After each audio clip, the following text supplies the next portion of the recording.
So let's go ahead and get into some other topics right now. Uh, let's also take a look at right now another interesting headline I saw in today that was reported by the New York Post.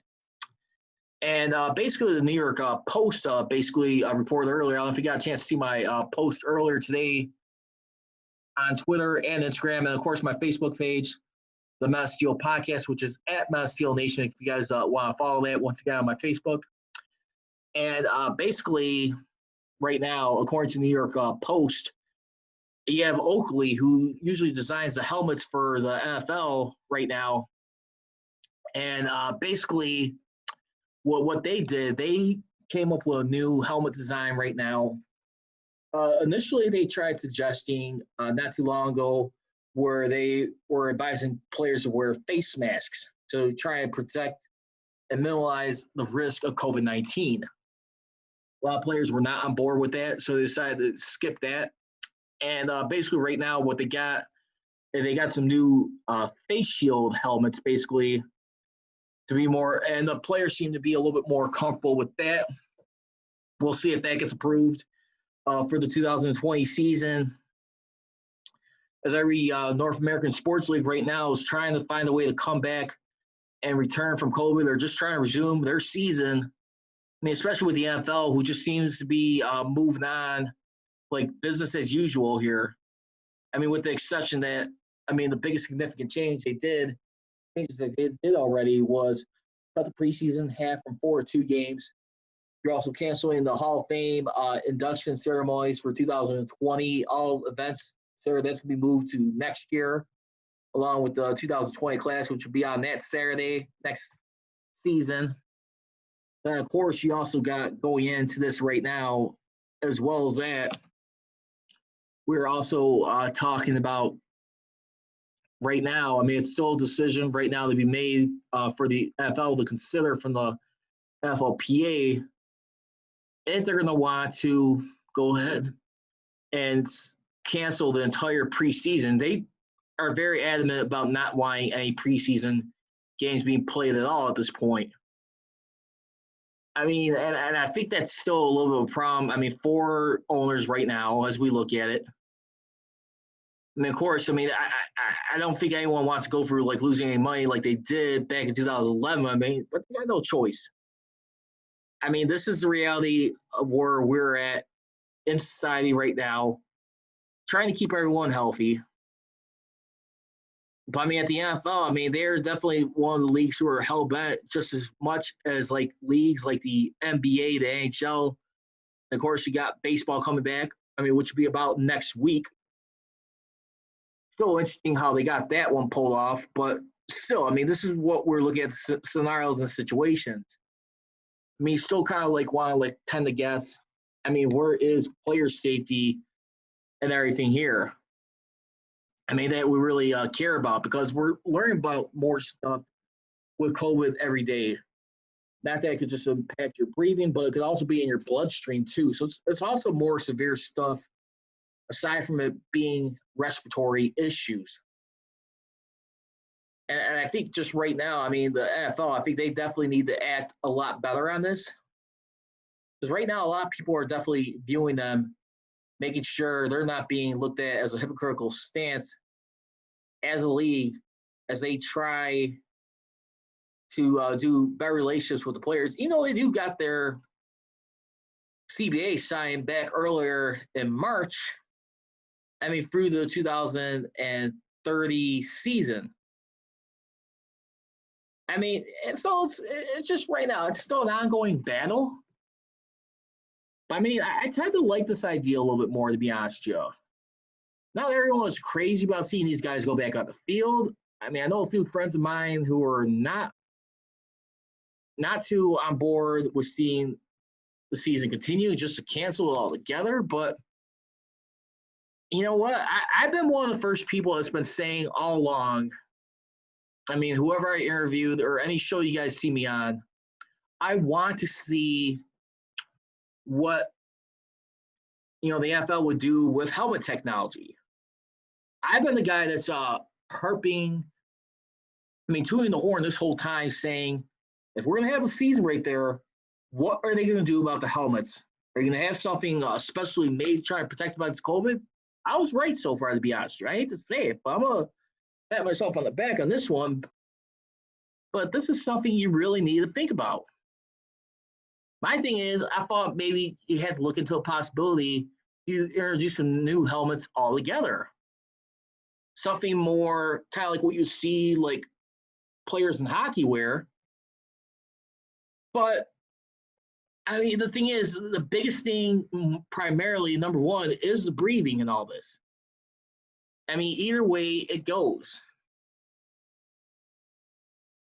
And that's where I feel, I mean, they need to be on board with this, keep the ball rolling, and I think they have. Right now, it's just like how many players are going to want to like be on board with going out, playing a season, putting themselves at risk.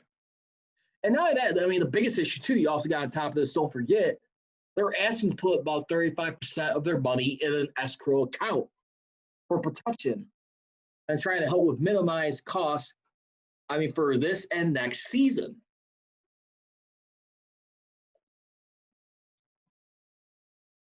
I mean, those are significant things right there that we still haven't, I mean, got ironed out. And as I mentioned here, like on my latest post on my social media pages, I mean, the only thing that remains about this when we go into this year, there's still going to be a lot more testing and screening protocols that need to be figured out on top of these helmets. But I definitely give my stamp of approval. I think this is definitely a step in the right direction for right now. I really think so. I think this is definitely going to be a nice little evolution. Obviously, it's a lot more desperation right now. I mean, owners are going to probably be feeling it the most. They don't want to be losing money for the following season. And like I said, I know it's real sensitive. I mean, why the heck are they playing sports? Why are they playing football? But at the same time, I think there's so much significant ramifications. I mean, a lot of things are rolling on the table. I mean, there's still scenarios like, well, one is the whole team gets sick and you got a matchup coming up. I mean, what kind of bubble environments are we going to start be looking to create too? Similarly, what the NBA is doing right now, more particular, because I think the NFL has shown no desire to do any bubble environments, but definitely got to think of something a lot better at this point. And right now, these I think are the best options. Crazy as may sound, but believe you me, I mean, the players are still putting a lot on the line. I mean, more than likely making lesser money this year. I mean, who isn't making, I mean, less money around in the world, but still. I mean, it's like they're still putting themselves at risk with hardly any assurances. I definitely feel like this year, I mean, you have to consider canceling the preseason. I think it's the right thing to do for right now. I'm still always a guy that still thinks preseason is very important because you want to still get yourselves in rhythm. I mean, look at what happened with my hometown Chicago Bears, I mean, last season. Team who came off from a disappointing wild card round exit in the 2018 season, but had a lot of hype for the 2019 season. They're not only their 100 season as a franchise, but the 100 season also for the entire NFL. And look at what happened. They were sloppy. They were out of rhythm. They were not in sync properly. And what ended up happening? They did not make the playoffs. Once again, you had a team like Aaron Rodgers and the Green Bay Packers, which, by the way, had about a 3-year absence, not being in the postseason. They're back in the dance as NFC North champs, and the Bears are nowhere to be found in that season. So I definitely feel like communication, rhythm, continuity is so much the essence of importance of having a successful winning season. And you just want to make sure guys are in rhythm. I mean, it's still very hard, high order to ask right now be continuing with these virtual practices. But still, I mean, things that we were learning too, even more so. I mean, like about how players, like the quarantine process goes. I don't think necessarily coaches or players on the sideline have to worry about it.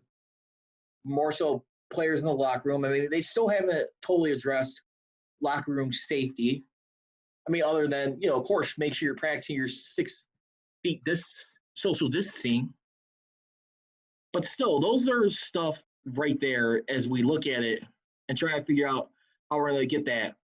I definitely do know for a fact this year that, like, anyone in the booth, like as like a assistant coach or offense or defensive court, if they decide to stay in the booth, they'll be asked to wear masks. And I want to say definitely, as well as the announcers calling the games, I think they'll be asked to be wearing masks and they'll make sure to be, of course, wiping down areas. I mean, try and protect against everything. So those are the current plans right there with everything that we see. And I gotta believe this is definitely right now. I mean, it's been a year to forget. Let's be honest. I mean, on top of that too, and then also, I mean, what's gonna be really interesting for the Steelers this year, how they're gonna look too, as far as like with everything supporting, like with players who don't want to be standing for the national anthem, or so what. I mean, you got a lot more stuff obviously riding here, and I get that. I mean, when we're trying to address racism as a league, as one of the leagues here, but still, most importantly, always since Roger Goodell took office, trying to make a safer environment for players. And when they decide to retire and hang it up, that has always been the name of the game. To make sure players are staying consistent, just having a good square head on their shoulders right now, and we'll see where it continues to go. So let's go ahead and get some more stuff here on the Matt Steel podcast right now. Also, too, like I said, I mean, that's everything that we had going on right now. So let's go ahead and get some fair or foul right now. Fair or foul topic number 1. As we look at for the following season, right now, TJ Watt will get a long-term contract extension next season. I'll probably have to say foul for right now. We still have to look at like how the cap's going to be looking at next year. I mean, of course, we continue to play lights out once again this season. I gotta feel right now when we look at it. I mean, for everything, but yeah, that's about it. So yeah, the only problem is it's just right now with everything. I had to say wait and see. Let's wait and see on this. Because I definitely do believe right now they're going to be paying more attention to things right now. I mean, we are not sure to see what is going to necessarily happen with a guy like Kevin Colbert happening. I mean, is he going to still be a guy that's going to be sticking around? Is he going to sign another 1-year contract extension with the team as he has been going year to year with the Steelers? I mean, it's still a lot of unknown right there. And if so, too, I mean, like, who will be the guy necessarily willing to step in? Will it necessarily be a guy like Omar Khan, who's worked closely with Colbert for a lot of years, and definitely had an offer a long time ago, many years ago, like 7 years ago, to be one of the GMs with the Jets. But still, you got a lot of stuff like in-house wise, we don't know where everything's going to be at. And that's where I'm looking at right now. Also, too, fair or foul right now, number 2. Ben Roethlisberger is not a top 10 quarterback.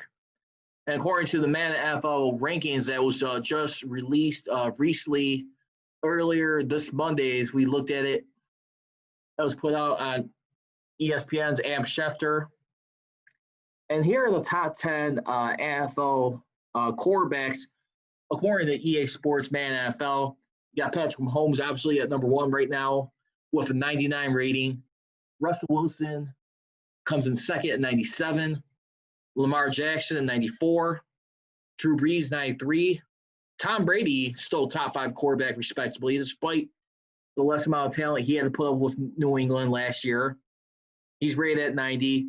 Then you got Aaron Rodgers at 6, which I must admit, that is a low rating for him. He's a 89 rating. Then you got Matt Ryan right after him at 87. Deshaun Watson at 86, and Dak Prescott and Carson Wentz each at 84 apiece. And that's where we look at those guys there. And I'm not going to lie to you. I mean, right there, I mean, the only thing is, let's go back to this. Fair or foul, Ben Roethlisberger is no longer a top 10 quarterback. I will say foul on that for right now.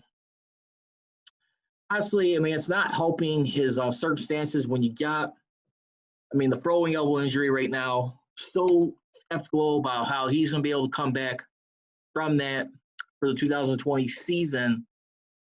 But also, too, I mean, aside from that,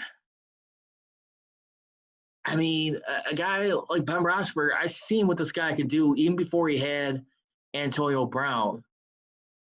You can always make the argument he's always had great talent around him his entire career. But still, I mean, a guy like Ben Roethlisberger, he has done a lot of wonders with most quarterbacks in his career here. I mean, Ben Roethlisberger still, at the end of the day, I mean, as long as you got him on the field, don't get me wrong. I mean, he was definitely working a lot harder last year. I mean, without having the luxury of Antonio Brown, but still, I mean, when you look at his overall career, most of his touchdown throws have been being thrown to draft picks in the 3rd round. I mean, of course, and you got a pair of those guys right now who are going to be James Conner right here. So we'll see what happens. I mean, he's gotten 1 touchdown pass thrown from him. But, I mean, still, I mean, like a guy like Juju Smith-Schuster who's, like, trying to come in on this lift, I mean, he is a guy who's been drafted in the 2nd round, and he's caught pretty much about 14 touchdown passes from Ben Roethlisberger, so about close to 4% right there. Not significantly enough, but still a guy right there. I mean, as long as he gets a little bit of help around him, and we'll see what happens for this year. And that's going to do it for this edition here of the Men of Steel podcast. Just want to say thank you for those of you who took the time to tune in. Once again, you can follow me on my social media on Twitter and Instagram at Prodigy Richey, at OnDeckCSR. For the Men of Steel podcast on Twitter, it is at Men of Steel CGR and at Men of Steel Nation on Instagram. As I always leave you, don't be trolling, be rolling. Here we go, shooters. Here we go. I gone.